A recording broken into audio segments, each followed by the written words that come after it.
One of the fastest tools for doing anything really in Excel is the fill handle. Now the fill handle is the little crosshair you get when you take your cursor down to the bottom right hand corner of a cell. Now this fill handle can be used for creating data patterns. Now really it only works when you give it a pairing. If I enter two values in a cell, say for example 2 and 4, highlight those two cells and then take the fill handle and drag, you will see it then repeats the pattern. So the pattern was to add on 2, it continues to add on 2. Now the pattern can be anything. I could go 4 and 9 and then replicate. And you see it then looks at the gap of 5 and adds on 5. Now the fill handle in its replication pattern works vertically, as we've seen there. It works horizontally for about 3 and 9. Take the fill handle and drag. You can see as you're dragging, it's working out the next value. If you happen to go too far, you can drop it a little bit before that.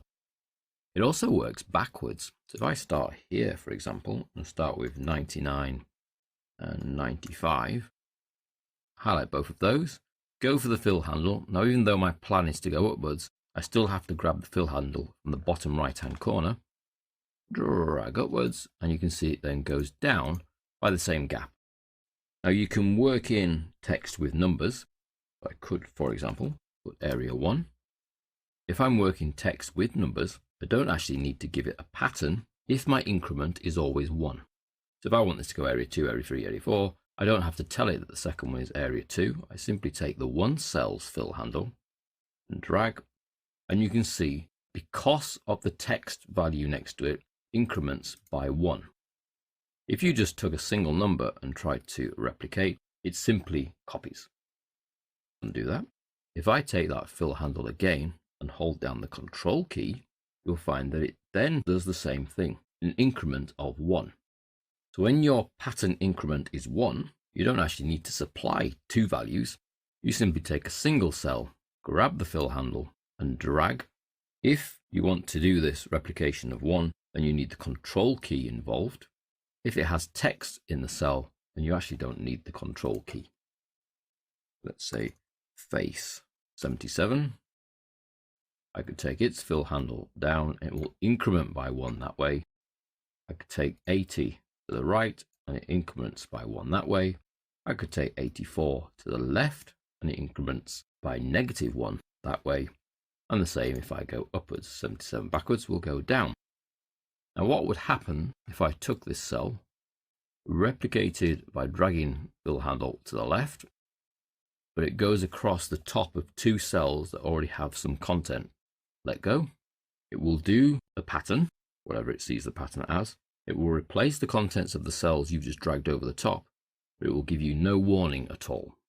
So there's no, hang on a minute, you're about to replace the contents of two cells there. It just happily goes ahead and does it.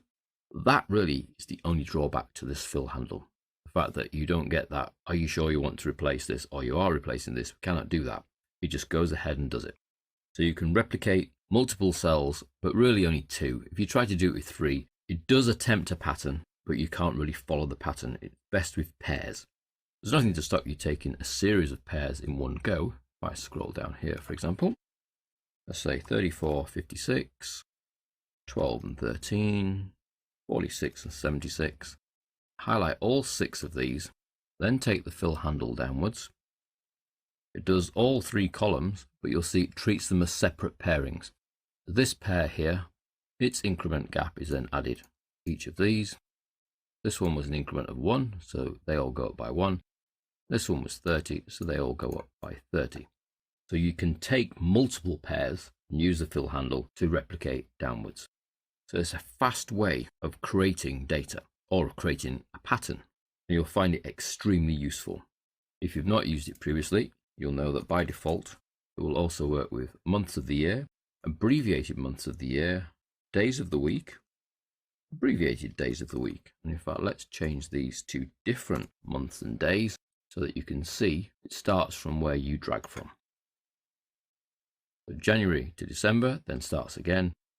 June to Dec to Jan, all the way around to May, and then starts again. Tuesday through to Monday, starts again. Wednesday, all the way through to Tuesday, and then starts again. So they're already built in, the patterns with months of the year, days of the week. Just as we've done with numbers, we can do with dates. If I were to put in 8/2/1966 as an example, I could then take the fill handle. No need for a pattern here if I'm incrementing by 1 each time. Drag down and we find we get the next date along. Let's just widen. So it goes from August the 2nd to the 3rd to the 4th to the 5th, the 6th, the 7th, the 8th, the 9th, the 10th, the 11th, the 12th, 13th, 14th, 15th, 16th. And it would quite happily know if you were to go through a leap year, whether that leap year had 28 or 29 days in February. If I just undo this, take the fill handle again, but actually click with the right mouse button and then drag down. When I let go, I get a menu, which gives me an option of filling the days, which is what the left drag did, but you have an extra option here of fill weekdays, which will then miss out Saturday and Sunday. Need to widen again, and we go 2nd, 3rd, 4th, 5th, 6th and 7th must have been a weekend, 8, 9, 10, 11, 12, 13, 14 must have been the weekend, 15, 16, 17, 18. If you've not ever used the fill handle previously, it's certainly worth experimenting. The ability here to create patterns of data, even straightforward lists of series of things going up by 1, mixed in with text, or even patterns with dates, months, abbreviated dates, and days of the week.